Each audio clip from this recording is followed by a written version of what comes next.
Welcome to Archery Country Podcast.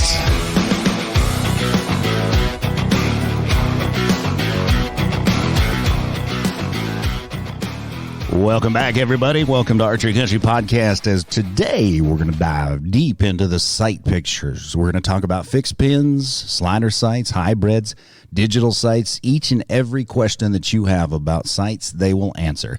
As we throw the reins to the boys up in Waite Park, Troy, John, Brandon, and Adam will take you on the trip. Sit back and relax and listen to Archery Country Podcast. How's it going? Real good. Could be worse considering Brandon's condition. I'm thankful. And thankful for my health. That brings me to our first topic tonight. I wanted to dive in just a little bit. Brandon, you had an interesting morning this morning. Why don't you tell us a little bit about that? I did. So woke up a little early to get in a workout, and I hit the coffee pot, turned that on, was going to go out to the shed to heat it up a little bit, and proceeded to fall down the stairs.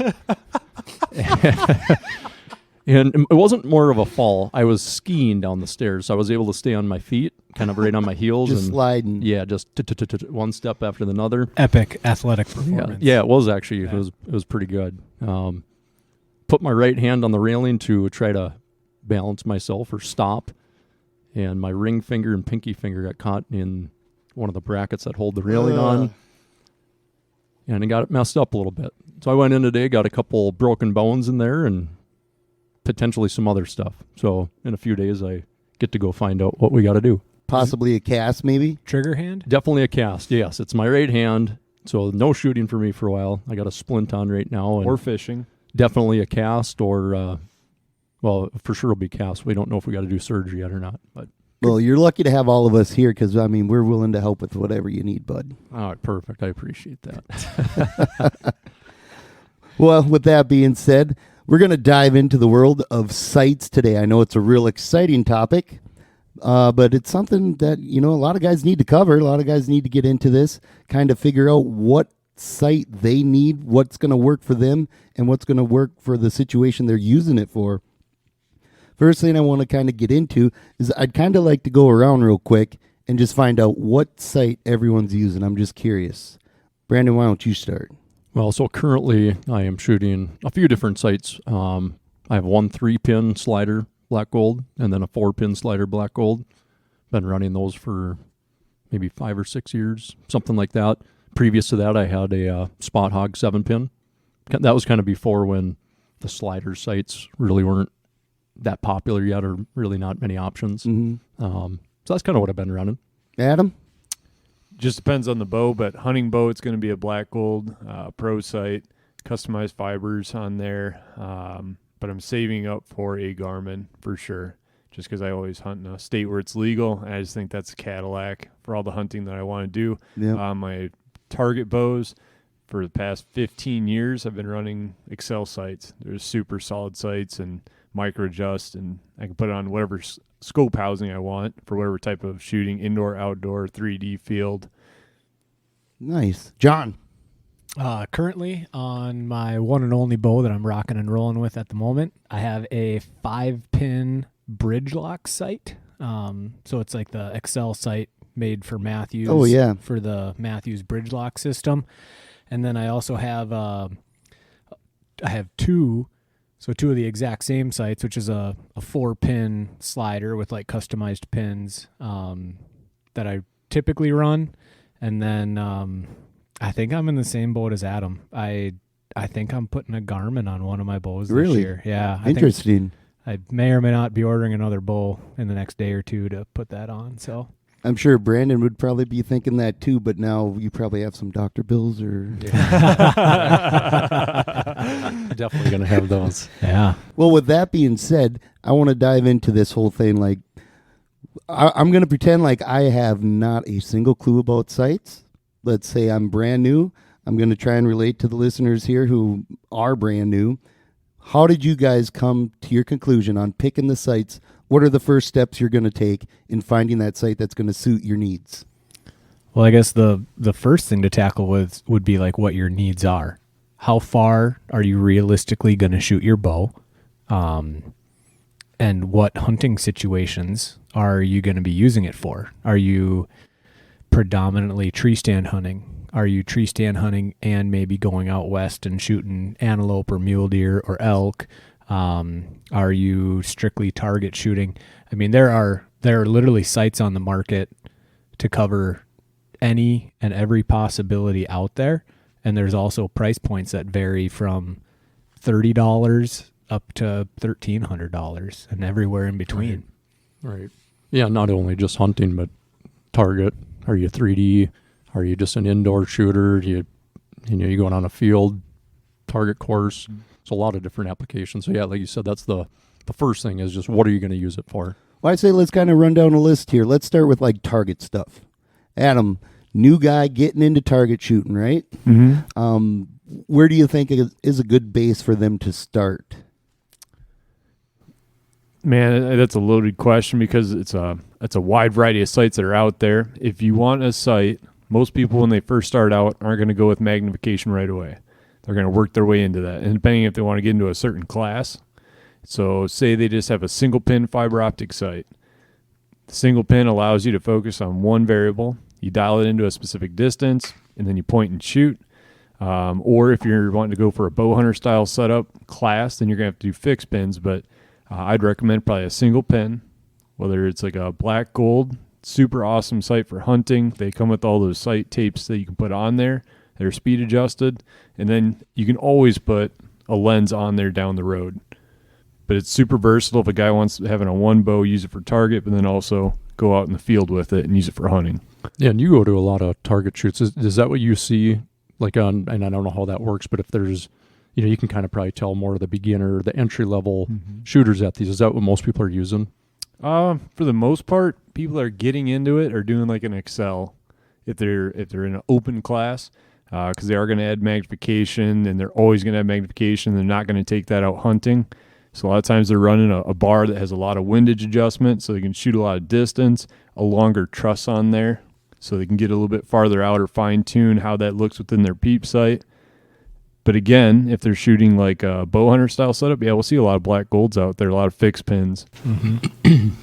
So is there a lot of people, I mean, do you see any shooters out there that are just shooting their regular hunting setup? Oh, yeah. Yep, because there's certain classes out there that are designed to easily accommodate bow hunters. And then if it's a 3D shoot, a lot of bow hunters will go to your local 3D shoot and just use the exact same rig. We have a lot of people coming in doing like hybrid setups, kind of like what you're doing with your 33. Yeah. Something that you can run all the exact same components and not change a single thing, get really familiar with them on a 3D course. And all you got to do is put broadheads on and take it out to the woods. So that'd be a really good option. So then, let's get into if you're going to pick your site for, say, right here, Minnesota hunting, you're getting into archery. What is like probably, let's start with the beginner side of things and go all the way up to like top of the line kind of stuff. Right. Where would you guys start with, just your entry level stuff? What are you looking for? Well, I think a lot of that comes down to price point. Budget. So when someone's just first starting out and they're just going to hunt Minnesota turkeys or deer, whatever they're going to do, a lot of it's just price point. A lot of those people are looking for a $30, $40, maybe $50 sight. And with that, you're just going to get a fixed pin sight, whether that's a 3-pin or a 5-pin. Sometimes we'll take, that 5th pin out. So they have a 4-pin, but that's generally what, that I think that what we see in here is just a fixed pin sight that you're going to shoot 20, 30, 40 yards.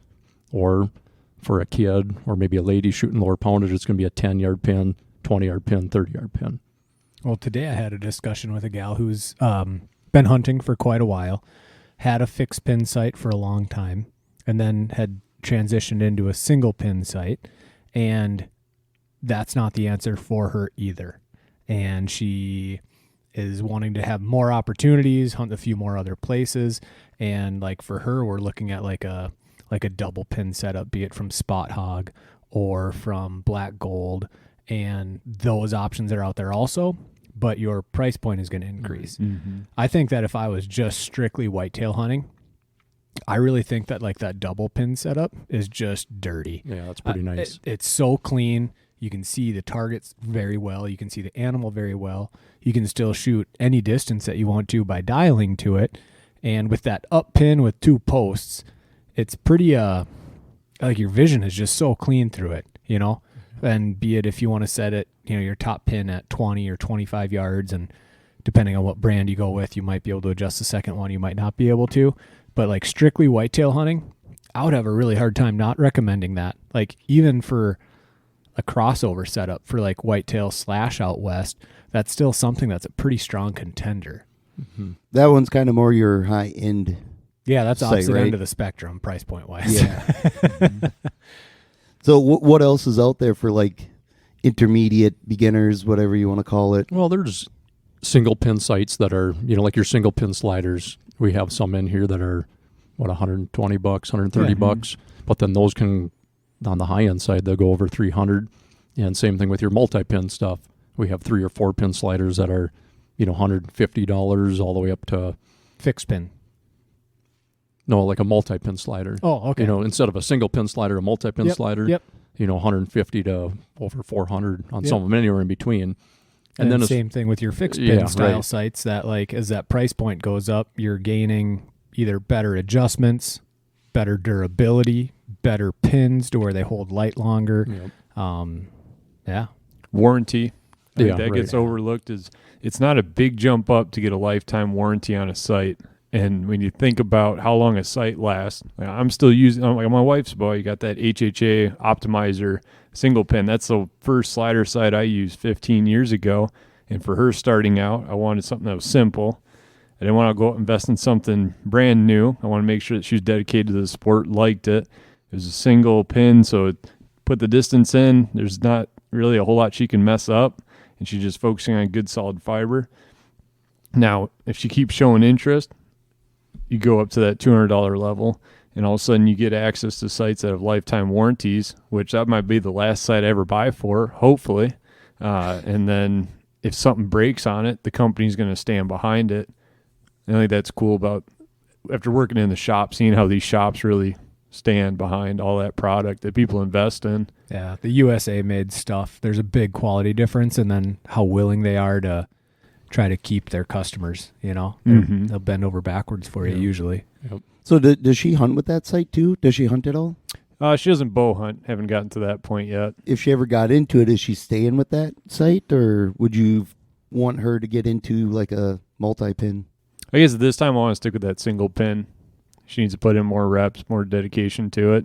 It's been kind of few and far between when she shoots. So that, and then like your age-old debate of, as a newer hunter coming into it, like less is more possibly, or like the simplicity of it, not having to worry about what yardage the sight is set at. You know, with a fixed pin sight, if you got 3 pins set at 10, 20, 30, depending on the poundage, or 20, 30, 40, you know, in a whitetail hunting environment in Minnesota, that's pretty much all your shots. Like, you're not often are guys bombing them out there for Exactly. whitetails, you know, especially like I look back at in Minnesota, I think the farthest deer I've ever shot was like 24 yards.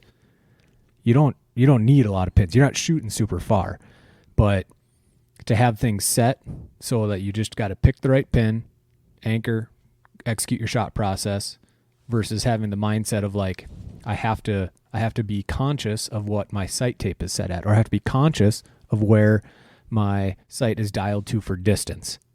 But that also changes with poundage and how much, you know, a guy can pull, and, you know, you can get away with a lot with a single pin sight and then doing a little Kentucky windage if you're comfortable with that, versus having things set and ready to go. Yep. So, I mean, we keep talking about single, multi-pin, all these different kind of families of sights. Maybe we should discuss a little bit, like, each family of sight. Kind of, can you guys describe that? Kind of let everyone know.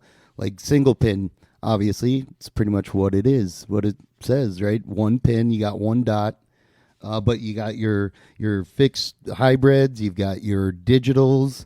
Why don't we touch base a little bit on that stuff? Yeah, well, like on the single pin, like you're saying, you have one pin, but on pretty much all the single pin sights, that's not just set for that distance, right? So you're going to have a tape strip on there where you can still move that sight. So if you have a target you're aiming at 20 yards or 25 or 30, You're you're going to manually go in there. Yeah, you're going to have to manually, you know, move that.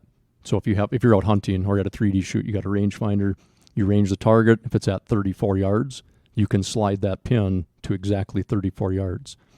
I would say some of the advantages of a single pin sight, that pin is directly center in the housing of the sight. So right in that circle, it's visually easier to aim with, easier to look at, and just a lot of people don't get confused and, using the wrong pin. So Yeah, so what you're saying is that pin is basically vertical. It's straight up and down, right? So there's less in your line of sight. Right, exactly. Which I really like that. I love seeing a pin like that when I'm looking through a sight. I wish they made more options like that. But they're actually starting to, which is kind of cool. A lot of more companies are getting into it, which is super nice. What about, you got your fixed now? Yep. Like you can do 2, 3, 4, 5. Sky's the limit. Sky's the Back limit. in the day, I had a 9-pin sight for a little while. 9 goodness. pins. Yeah. That sucker was man. tough to see through, That was but busy. I wanted to shoot a long ways, and that's how you did it back then. It was horrible. You remember what sight it was? It was AXT titanium something that I was a 5-pin initially, and then I added 4 more. You kind of Frankensteined it? Well, it was their pins and everything, so it just mattered of taking them apart and then trying to slide all those fibers back through. But it was busy. Yeah, could you imagine that on a bright sunny day? All those pins just starbursting. I try to not remember that. Actually, it was pretty hectic. But yeah, so like you can have anywhere from, even in a fixed pin sight, you could technically have just 1 pin, Right. which actually for like a youth shooter, Right. we get like a 4, 5, 6-year-old in here that they're always going to be shooting at 5 or 10 yards or something like that. Mm-hmm. One of the best ways to start them. Super easy. There's only 1 dot to look at. You look through your peep, you put your pin where you want it to hit, and a great way to start out a youngster. And then as you get into more pins, obviously it's going to be more distance. The more pins you go, depending on how you incrementally adjust them in 5-yard increments or 10-yard increments, depending on your poundage, that's going to tell you how far you can shoot without having to do the, Kentucky windage part of, okay, I've got 3 pins. My bottom pin's at 40, but the target's at 60. That full draw, if I put my 40-yard pin on the animal or on where I want to hit, and then look at my 20-yard pin, put my 40-yard pin up to that, and then aim just a little higher and send it. Say a little prayer and hope for the best. Yeah, exactly. But the advantages of a fixed pin sight, no matter how many pins you have in it, once it's set up and sighted in, it's there. So at full draw, if a buck's chasing a doe and they're at 38, 40 yards, and all of a sudden they're in at 13 yards, you don't have to let down and try to adjust. Your pins are all set and ready to go. So there is some ease of use that comes with a single pin, or a fixed pin sight that, as you get into like the hybrid stuff or like the single pin stuff, might be a little bit more complicated if you have like a really active situation going on like that in front of you. So like the hybrid stuff you're talking about, let's touch a little bit on that. So basically it's the same thing as your fixed, right? Let's say you got your 20, 30, 40. But the hybrid has the option to even go more, even though you have less pins, right? Exactly. Yep. So you can dial that into, I don't know, 100 yards? Yeah, that's what most of the tape strips from the companies max out at 100 yards. Sometimes you got room to make your own past that. But they do have yardage marks for every yardage. Mm-hmm. So 20 through 100, you have 21, 22, and so on, all the way to 100. So the advantage of that is you can range, your 3D target, or if you're out hunting, and put it to the exact yardage. Versus a fixed pin, if you range an animal and it's at 35, but you have a 30 and 40-yard pin, you're kind of gap shooting, so you're guessing a little bit, which gets you pretty close, but the farther you go out, the harder that is to do. And so with your hybrid or even your single, you can, slide it right to that exact yardage, be a little more precise. See, and that's kind of what I like to use here hunting in Minnesota, especially because, typically I don't know how often I've ever taken a shot past 40 yards. I don't even remember the last time I took a shot at 40.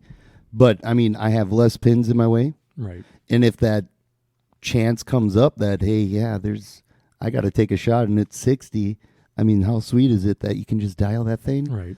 And right I think to 60. We've seen that's been the biggest trend Oh, over the last absolutely. 5-6 years. The most popular sites we go through nowadays are some sort of multi-pin slider. And I think it's because from a hunting standpoint or a crossover standpoint for like hunting, but being able to practice out a long ways, be it a 3D range or just even practicing at home or with your buddies, it doesn't limit you like a fixed pin does. You know, a 5-pin fixed pin, if you do 10-yard increments, you got 20 through 60.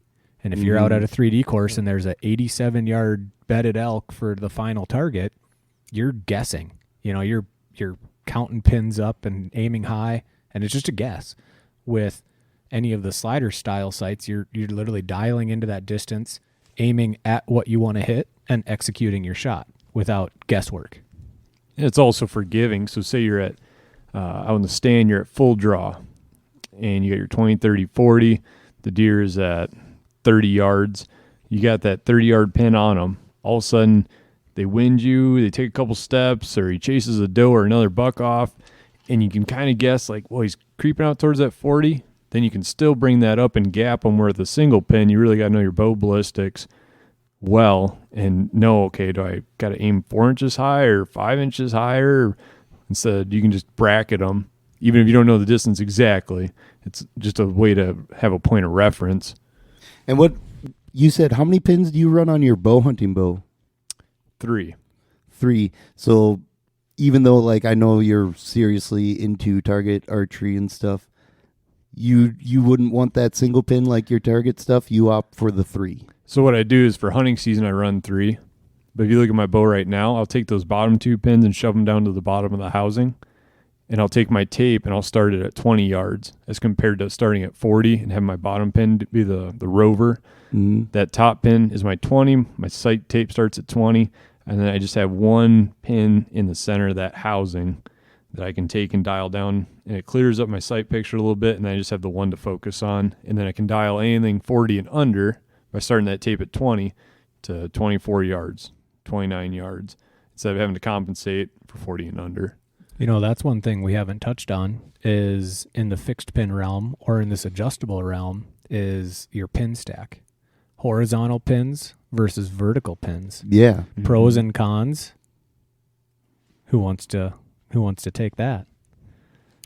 Personally, I want to get a stack or a vertical stack. Vertical, yep.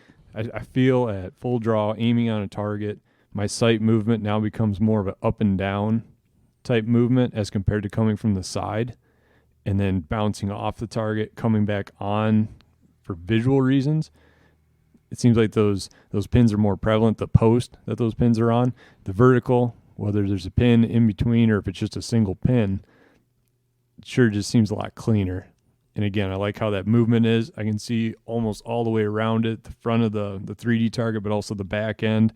And I can sometimes take that pin, follow up behind the leg, and just get a little bit of a bearing on a hard to see target. See, I like that vertical pin stack for like a single pin or a double pin setup. But from a hunting standpoint, like in a gap shooting circumstance where you've got a target that's at 36 yards and you've got, let's say it's a 3-pin stack, I prefer a horizontal pin for that situation that versus a vertical pin where I feel like I can see the animal better with that horizontal. And then I have a clear definition above and below without any hindrance to what I'm actually shooting at. Yeah, and I think I would, for myself anyways, I agree with John. The vertical stack I think is ideal for a single or maybe even a 2-pin. But I shoot a 3 or a 4-pin slider. And as you get out to those farther sites, I feel like when it's vertically stacked, that 3rd and 4th pin almost gets a little more distracting because you have that darker post behind it.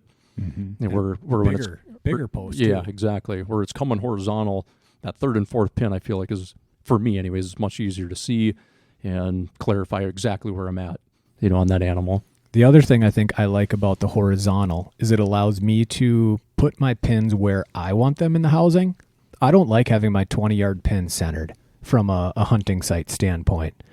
I prefer a fair amount of gap on the top side, but I would say that my top pin, like in my hunting sites, usually starts, I probably have a 1/3 of the site showing above with no pin in it. Yeah, and that's what I do too. It's not centered, it's above center, but I still want to be able to have a fair amount of that housing or gap above that pin for like a close shot. I want to be able to see that animal really, really well, and I don't like it where my bottom pin is like snuggled up against my level. Yeah. I want enough gap there where in the same circumstance, Right. I can still see really well on a farther shot and see everything that I want So to. basically what you're saying is you have all 3 pins as centered in the housing as possible? Middle third. Yeah, something like that. It's hard to describe. I don't know. I got to have a sight in front of me to show you what I mean. Yeah, and I actually, for me, the same. I like mine the same as yours. So my top pin's closer to the top of the housing, and the reason for that because when I'm shooting my 3 or 4 pin slider, my bottom pin, I don't want it to get too close to the level. But then when you slide that sight down to say, and you're getting out there a long ways for practicing, you're at 70, 80, 90 yards. The farther you slide that sight down, you're starting to somewhat change your anchor a little bit because that sight's getting so much lower. And so by not having that bottom pin so low, you're changing your anchor just maybe a hair less. Mm-hmm. And I guess that's why I like it. Yeah. I mean, I could get a little more yardage out of my sight if I lowered all my pins down and had my bottom pin flirting with the level. Because then as you travel like a slider sight down farther, it's going to come in contact with my vane a lot. Not as soon, it's going to take more travel for that to happen. So I might give up 5, 6, 10 yards on max distance on my sight, but I want the best visual picture in a hunting circumstance, which is what all my bows are set up for. I just want to hunt something. Mm-hmm. So the next one would be your digital, which you are not going to run into any of that, vertical, horizontal. Right. All of that's out of the way. Who wants to jump on top of that one? Yeah, we I can start it. We can all just hodgepodge this one, I guess. So I will say this, that I think I decided what my second bow is going to be for the year based off of this sight. Well, tell us. What is it? I think I'm going to do the RX-7 Ultra. Similar axle to axle to what I'm shooting right now, which I've kind of been debating between the Ultra and then the standard size one. I'm okay with a little bit slower bow, especially if I'm going to put the Garmin on it anyways, because it doesn't matter how fast or how slow your bow is. It doesn't matter how heavy or light your arrow is, because at full draw, you're able to range right on the spot. Careful now. You might make some enemies with those sayings right there. Well, that's all right. I'm going to do what I got to do. I'm only going to use it in states where it's legal. I'm going to follow the law on it. But I set up a customer's bow here not that long ago. That's a left-handed shooter like I am. That's what he got, was the RX-7 Ultra. And then with that new Hoyt and their Picatinny rail setup, how that Garmin sight attaches into that is absolutely indestructible. I feel like it's super clean. It attaches well. It actually sheds some weight off of the sight because the bracket is so much shorter on it. And because he's a left-handed shooter like me, I actually was able to run a lot of arrows through his bow before he picked it up with his permission.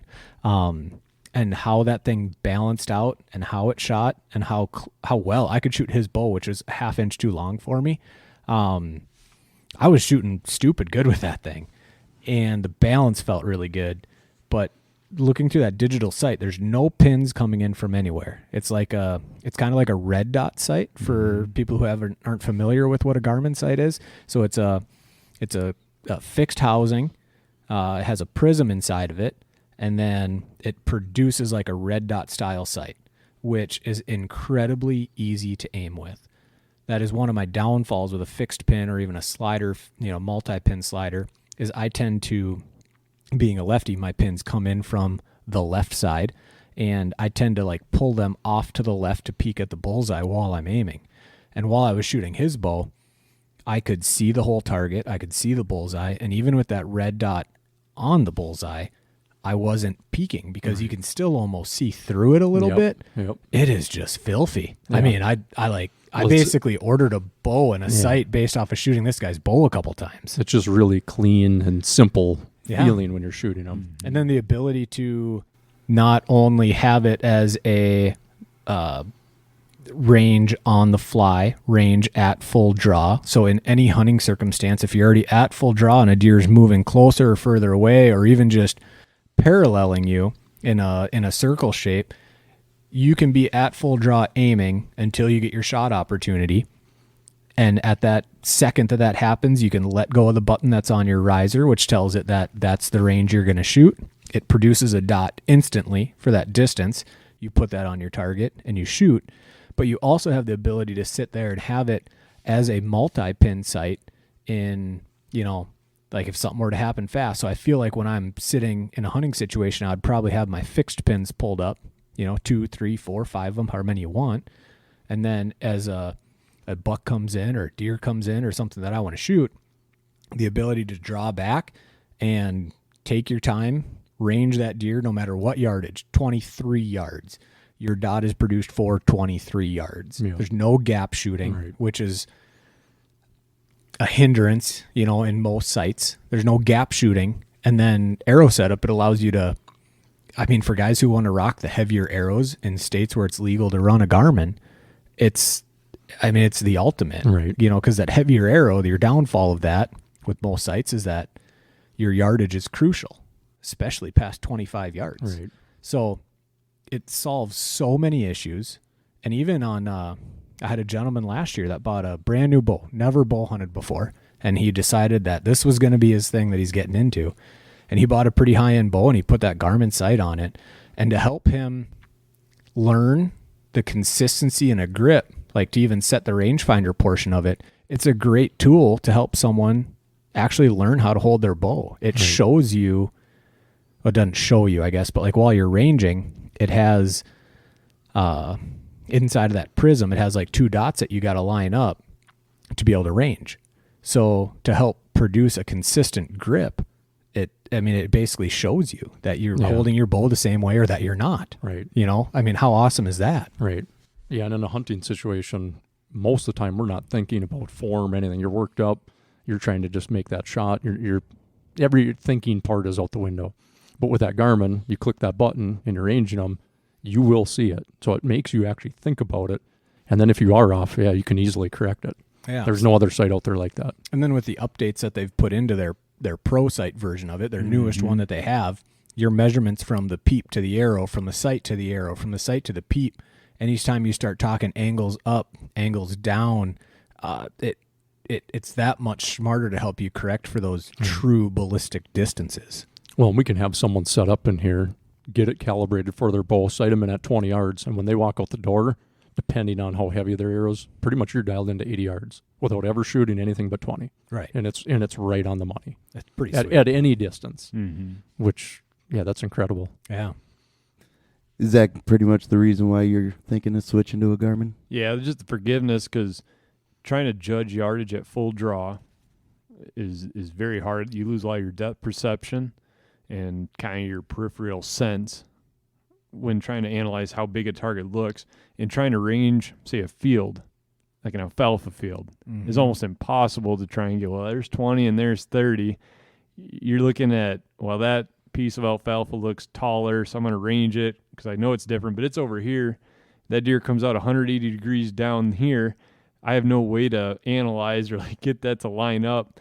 And so I'm trying to judge whether visually, which I'm not a very good distance judger, so I have to put a rangefinder on it.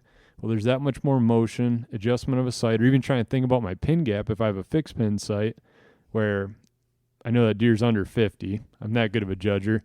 I know that's within my wheelhouse. I'm going to draw anchor aim, range it, and it's going to set up and shoot. I like how with this pro sight, you can easily just speed calibrate things and run through, become familiar with all those different marks on there, and just make sure everything's good. But a couple different arrow builds in there as well. I think it's a pretty sweet deal. That is cool. I forgot about that different arrow build thing. One thing I guess I don't know is there different color options for your pins? Or is it just one color? In the Pro sight and in the A1i, you can have green or red pins. In the A1, which is their $799 model, that one is only going to be red. Only red. So the nice thing, like how I would set mine up and what makes sense in my head is that my ranging color dot is going to be red.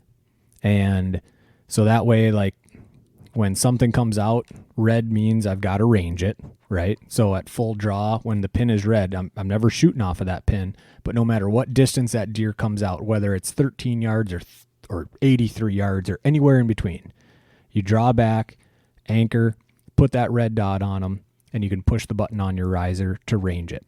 And then the way I would have mine set up is that once you let go of that trigger, that's what tells the sight that's what distance I'm I'm ranging and I want a pin produced for that, I would have that pin change to green at that moment. So then when that pin changes to green, if it moves or if it doesn't move, like if it's about 20 yards and that's about where that red dot is set for, it's still going to turn to green, and that's going to tell me it's go time. Green means go, baby. Right. So basically what I'm hearing is this thing pretty much does everything for you except drag the deer to the truck. Right. You still got to be able to That's on execute a shot. next year's version. Next year, oh yeah, Yeah. I would imagine. Yeah. I think you still, like, you hear that a lot from guys, like, oh, what are they going to come out with? Is this even legal kind of thing? And like, if you're a really, really terrible shot, it's probably not really going to make you a better shot. You still have to have good form, the ability to still anchor and hold your bow the same way and have your grip be the same, whether you're sitting or whether you're standing, is still crucial. So it's not a cure-all. It's not something that, like, a guy can come in here and he's, man, all my buddies shoot better than me. I'm going to put that Garmin on and it's going to make me better than them. That's not the case. There's still practice. There's still form. There's still different grades of equipment that It doesn't guarantee anything. it doesn't guarantee anything. Looks cool. But at the same time, since I don't have one, I can think back on hunts that I've Where been you on wish you had it. and was like, man, if I had that Garmin, Right. oh man, I'd have another deer on my wall. Well, hey, I'm going to stop you right there, John, for a minute. We're going to take a quick break, and we're going to listen to a tech tip from Adam. We'll be right back. Welcome to this week's Archery Country Pro Tech Tip. Hey everybody, this is Adam Kramer again with your archery tech tip of the week. Today's topic is bow grip. Now, such a minute detail in the greater scheme of archery, but it's one thing that commonly gets overlooked, commonly mistaught, and has such a profound impact on how you can enjoy archery and how you can be successful. So with a grip, again, we see this all the time with people coming into the shop. We see all different types of mentalities on it. The reason it's so important, first and foremost, is that your connection with the bow comes predominantly with the grip. There's no other parts of your body that are going to touch that bow more than your hand. Also, with that having the most amount of contact, that's also the opportunity for the most amount of torque. Now, when we talk about torque, imagine that riser being twisted and then pulling the string back, and then that cam system is basically going to be tilted off to one side or another. And it's going to cause that string, as you release that arrow, to come down awkwardly and be slung off to one side or another depending on how it's being torqued. Now, what also happens is it's going to impact the way that you hold on target. With a bow properly set up and with somebody properly holding it, you're going to notice a little bit of pin float, but it's not going to be drastic and severe, and it's not going to be very twitchy. So what is the proper type of what's the proper type of grip that we should be using? The best way to describe it to somebody, and we do this a lot, whether it's with our kids' classes or somebody coming in and they just have a general question about it, or we're getting them started archery, or it's a seasoned veteran. The way I always describe it is you take your hand, your bow hand, whether you're left or right-handed. I'm going to describe it as a right-handed archer just because that's what I am. Imagine you're looking over your shoulder and you're giving your target the thumbs up. Now you're going to take that thumb and you're going to turn it to 2 o'clock. So just a little bit to the right. Now if you're left-handed, it's going to be 10 o'clock. So I have my thumb turned to 2 o'clock, and I'm going to take my knuckles and I'm just going to roll them back over my wrist. Now it's going to be a little bit different for a lot of people. Most people are used to having their knuckles run basically parallel with the bow and the entire side of that grip being contacted by the palm of their hand. A proper grip, the only thing that's going to be exposed to the riser of that bow is going to be one main muscle group. A lot of times people talk about putting that bow in the lifeline of your hand. Well, it's not really ideal. It's better than what we see most times, but you still have 2 different muscle groups on either side of that bow handle that's going to be fighting for control. If you expose it to one muscle group, there's not going to be that fight for stabilization. There's not going to be this left-right push and try and find that balance every time. And what happens when you roll those knuckles back, that's one of the important things. Rolling those knuckles back will create a low-risk position. Low-risk position basically just means you have a flatter presentation to the grip of that bow with your hand. And you can try this Roll those knuckles back almost to the point where it's hyperextended or overly done, and then try and turn your wrist either way, just at the wrist joint. And you're going to notice that there's really not much that can occur. Now take your hand, flatten it out, and then try and pivot at the wrist. And you're going to notice that that hand can do basically a 180. Your thumb can go from either side freely. Now that's going to translate into a steadier hold because that bow doesn't have as much pivot or function in that hand. Also, what's important, have that hand nice and loose. Now, typically when somebody's shooting, we say, hey, just loosen up your grip a little bit. They take those fingers and they point them straight out, almost like they're going to try and slap downward.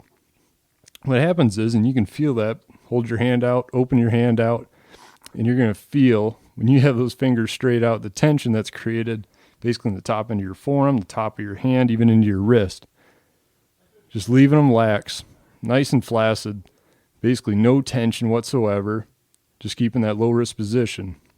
That low wrist position is also going to create all the pressure of the bow pushing into your hand. It's going to be bone on bone as compared to muscle. Bone on bone is going to be a much more stable platform in which to shoot off of. When you also turn that hand, as a right-hand shooter, you turn it to 2 o'clock, you're going to notice the elbow is going to turn outwards slightly. That's also going to allow for that string to go forward towards the bow without striking your arm. A lot of new archers, again, they're going to grab that like a suitcase handle, and that's going to turn that hand into that string path, and they're going to end up slapping it. There's some other things you can change to help that. Drawing is going to be one of them, but the main thing is that right hand position. So what we see is when people are coming in for a paper tune and they want to shoot it through paper, they go ahead, they shoot it, and they get a 4-inch tear, a 4-inch left or right tear. And a lot of times what it comes down to is torque. They'll shoot, and that arrow's going to come out a little bit crooked one way. The next time they'll shoot, it'll come out crooked the other way. That inconsistency is all caused by torque. Not a single thing to do with basically tuning or mechanical issues with the bow, just in how it's being held. Different things that you can do with your grip. We see a lot of people nowadays going to aftermarket grips, making them slimmer, making it, say, flatter, more square on the back end. Also see a lot of the grip tape nowadays. And the grip tape's nice, so that way you don't have direct contact with a cold aluminum riser, or if you're carrying your bow a lot, it makes it so that way the sweat of your hand doesn't cause that bow to be really greasy or grimy. One thing I would advise is don't get one that's going to be super tacky. So it's not going to adhere to your hand, so if there is a little bit of pressure or offset in your wrist, it's being translated directly into your bow. What I do on all my bows actually is I use like 3M tread tape. It's just going to be a gritty tape. Put it down the surface of the grip in which I'm actually going to have contact with, nothing on the sides. And that just allows for my hand to stay in the position in which I set it prior to draw and not slipping up. So if you're shooting outside, or say that it's cold out and that bow just gets a little slick, your hand's not always going to want to be so throaty on that riser. And that way the top of your hand isn't making contact with the bottom end of your arrow shelf, causing torque. So there's multiple ways to go about it. Different makes and models are going to have different grip shapes and sizes. But the main thing is starting with that proper positioning, and then you can kind of customize your bow grip to it. But it's such a simple thing to work on at home. If you're having inconsistent arrow flight, say broadheads, fixed broadheads are being really erratic for you, that's something to take a look at for sure. Just another thing to help you with your archery progression. This has been Adam Kramer with your Archery Tech Tip. Now back to the podcast.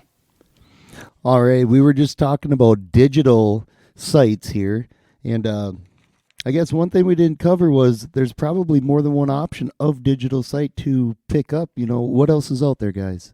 So the other main brand that makes a digital sight would be the Burris. Or Oracle 2. Oracle 2. Yeah, they came out with the Oracle a few years back, and now it's Oracle 2, their second edition of it. Yep. So it kind of some differences between them. The Oracle has like a vertical post that runs all the way through it. It's a little bit heavier. Maybe the advantage that the Oracle has is that it still does have a fiber point for sighting in at like 20 yards. So even if everything's dead, whatever, you've never changed your batteries in 5 years, that you still have a 20-yard post to shoot off of with that one. Yeah. The other kind of disclaimer that we were kind of talking about there is before the purchase of any of those style sites, you should check with like the main places that you hunt or maybe plan to hunt in the future to just verify legality, because they are not legal everywhere. Do you know how many states don't allow it? Maybe like 10 of them. Yeah, most states are legal, Yeah. but they're not everyone is. As you go out west farther, Dakotas, Montana, Right. you know, Washington, Oregon, Utah, Idaho, Alaska. They Then get kind of strict, huh? Yeah, for big game hunting, they're not legal. So that's what you got to look into. But at the same time, like I know a few people that like will still hunt those states, but they just have a second site. They have a fixed pin slider site, or they have a fixed pin site, or a single pin site. That in that hunting circumstance, they're going to put that site back on their bow for that hunt, do their hunt, and then when they come back to whitetail hunting, be it in Minnesota, Kansas, Nebraska, whatever, where you can use it, that they go right back to that Garmin site, because it is, you know, there are advantages, obviously. What about like just the tri-state area, like Wisconsin? Do you know? Is that legal? Yeah. Yep. Iowa? Yep. Yeah. I'm pretty sure Iowa is, but Maybe check into that. check into Check Iowa. into Check with the Iowa. local game warden on that. Yeah. But like the Dakotas aren't. And that's probably one of the hindrances. A lot of those guys that live in Minnesota going across the border would probably sell a lot more Garmins. Yeah. It was legal in those two states. But like with these bows nowadays, with like a bridge lock adapter or a Picatinny rail like John was talking about, super easy to put on that second sight. It's not a major hardware adjustment. And then also the reticle lineup is going to be the exact same as long as you put in the exact same hole on that riser. So you could basically have a backup for your Garmin, Yeah. and when you switch a state, just easy as a couple Yeah, screws I mean, and if you're good to go. You sight in that other site. If you put it back in on the same spot, same attachment holes, shoot it a few times to make sure, but it's gonna still be sighted in, you know. And especially with like the Garmin, like the Pro sight, they have that dovetail system that you can take back off, and their wire cord for it is got like a quick detach on it also. So it's a lot easier to take it off and on than what their original series was. Nice. And I don't want to get we've got a little bit of time left. I don't want to get too long into this with you guys. I know everyone's got to get going here in a little while, but like customizing your pins and stuff like that on your site, or customizing your housing, you can do that too. What have you guys done, and why have you done it on your sites? So for me, like being on my black golds, their standard housing I think is like is it 1 3/4 inch? Yep. Right. So that's like their standard housing, or they make their big dog housing, which is a 2-inch. So I always get mine in the 2-inch housing.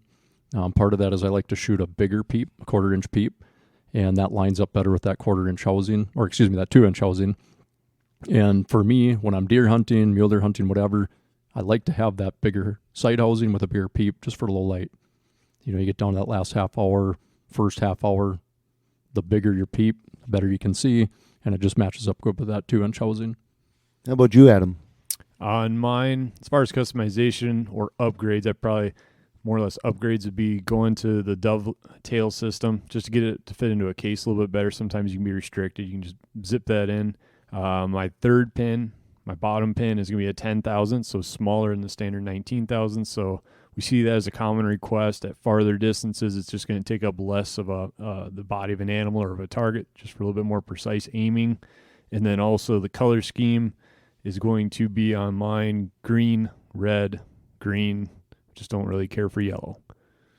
And then micro adjust left and right, because I feel like that's pretty critical. Do you like the micro adjust? For left and right, because a lot of times that's the one I'm going to, after my initial sight in day or week, that's the one you tweak. I'm shooting just an inch to the right today. I don't want to have to loosen that up, try and hold it, get it to move, whatever increment that would be, a 16th, 32nd, whatever that is on the rail, and then have to overcorrect and come back and shoot more arrows. I just want to be able to make 2 clicks, positive movement, shoot, see it respond, keep rolling.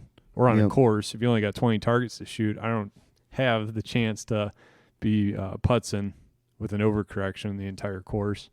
How about you, John? So I actually would say the same mindset as Brandon.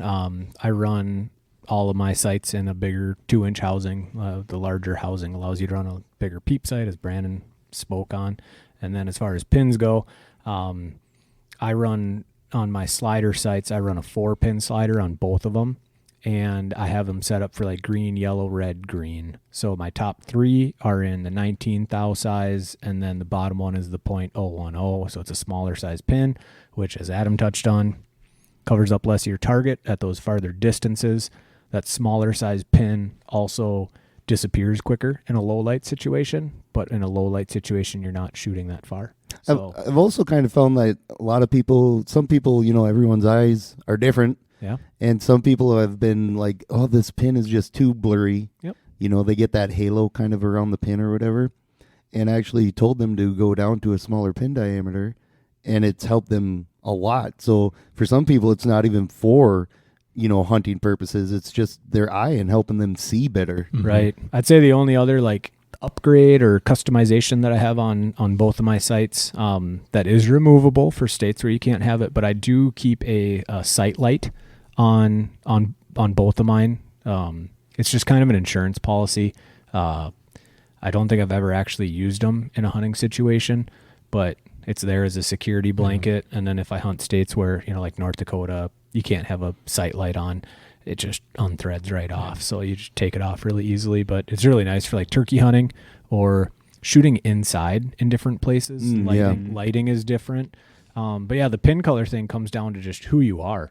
I know a lot of guys that the red pin doesn't show up or the yellow pin doesn't show up. And I feel like across the board, everyone sees color a little differently.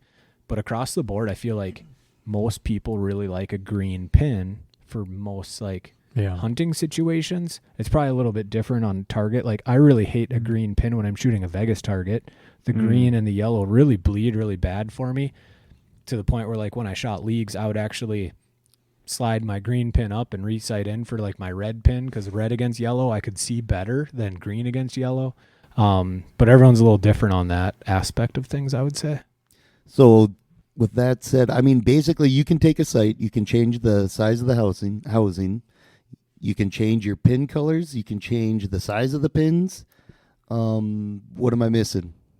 Well, you could hunt a lot of them. Like Adam said, he shoots a dovetail. I don't. I'll just shoot like a standard base, or now on the new Matthews, the bridge lock, or if you're getting a white, you can get the Picatinny. But so that would be a little customizing, the back end of the sight. How does it attach to your bow? That, and then the ring around the front of the sight. You like depending on what company. Oh, like different colors and stuff? Yeah, different colors. If you're trying to match like a color scheme, you got good looking bow, or even just like just a color you can see better than the other. The white rings have been really, really popular. I don't know if that has something to do with color blindness or just low light situation, but having a something that you can center around with your peep sight that your body kind of naturally does. So that's why a lot of companies have like a bright green or a bright yellow. But some sites you can change out the size of that ring, like on the Spot Hogs. They have like their 3-tier system that you can unthread off the front. And if you don't want that big obnoxious 3-color ring, you can put a smaller one on. There's a lot of stuff a guy can play with. Yeah, I mean, it sounds like if somebody really wanted to, you could dive in pretty deep with this stuff and really customize it to exactly what you want. And that's really what we all do, like why I run the site that I do. For someone else, they might think it's the stupidest site setup ever. And they can think that because maybe they're hunting somewhere different than I am, or they're ranging or just how they shoot is just different than I am. And I think that's one of the beautiful things about archery too, is that like, just because this is something that I run and I believe in it and it works super well for how I like it, it doesn't mean it's going to be the right answer for you. Like I got a buddy who's got just really, really bad eyes. So he shoots a single pin sight. And for how I hunt and where I hunt, that just doesn't cut the bill for me. But he has a hard time seeing more than one and still kills big deer. So good for him. Well, with that said, before we wrap things up, I kind of want to just cover one last thing with you guys. Let's talk a little bit about what we can do for people if they want to come in, if they want to customize, if we can help them get into any kind of site they want. What are some things we can provide for them? Yeah, well, first off, when someone comes in looking for a new site, if they're buying something in stock, we're going to mount it. And if that site has the capability for a first axis, second axis, or even a third axis, some sites are different, we will level all that to your bow. Take you on the range. Can you explain that just a little bit for me? The axes. What are those? That's what the axes are. Is basically adjustments that the site has to get it level for your bow, like truly level for your bow. Your lower end sights or your entry level sights aren't going to have a lot of those options. And for some people, starting out, probably not that important, right? So that's not a must have for a lot of people. But as you get into it more and you're hunting out west in the mountains where there's drastic angles, or you're doing 3D, courses where some of your shots are longer, having that sight truly level on those longer range shots can make a big difference. Absolutely. Adam, what are some other things we can do for the fine folks?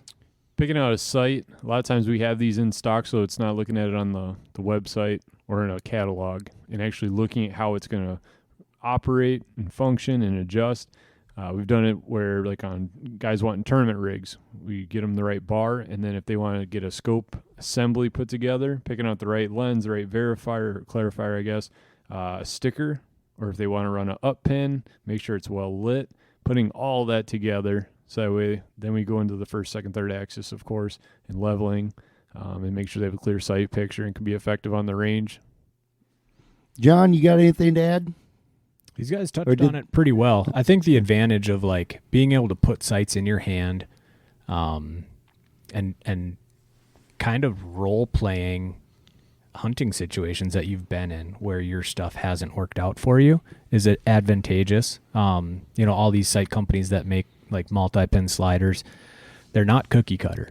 One's going to work better for one guy than the other, and seeing where like the adjustment dials are. Well, what quiver are you running? Do you shoot with your quiver on? Is that going to be in the way? Is it going to be in the way to see your sight tape with your quiver on with this brand versus this brand?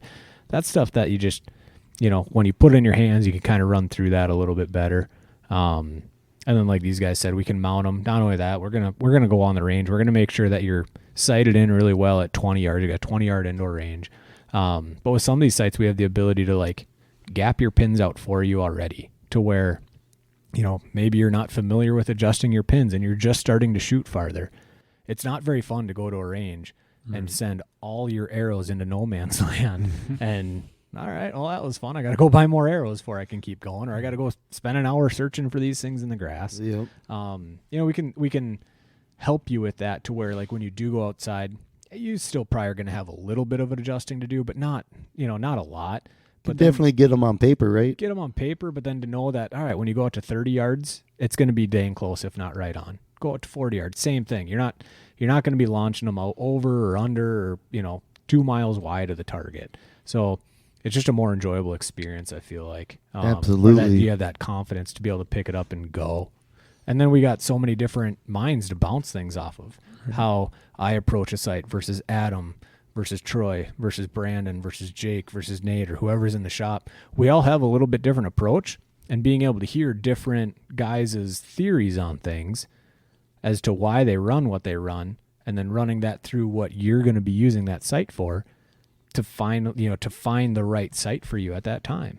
Yeah, so basically the biggest thing we can do for the good folks who are listening right now is basically we can go through so many different options. We can help find exactly what's going to suit you and your needs. And getting set up with like whether it's a Garmin or a Burris, sometimes that can be daunting if you do it on your own. There's a lot of questions or the different settings, but also the people that buy sites from us and they have oops moments where it gets dropped out of a tree stand, breaks that site, a mule rolls over it, all the things that happen during hunting.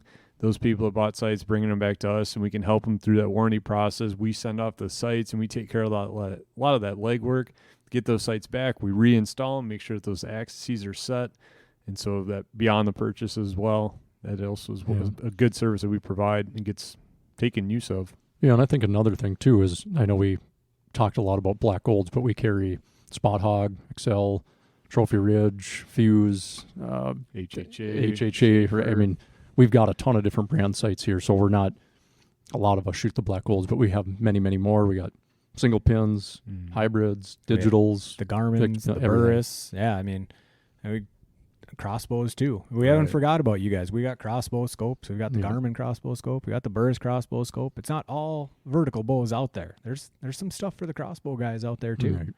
Well, that's a podcast for another time though, right? Probably, yeah. That one's going to be just as long, but... Well, hey, I want to thank you guys for tuning in and listening.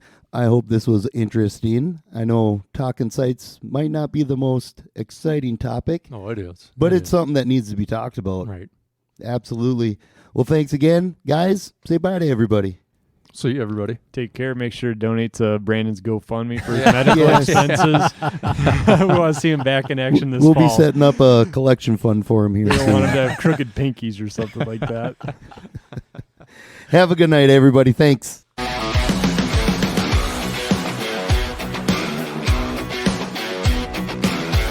Thank you for listening to Archery Country Podcast.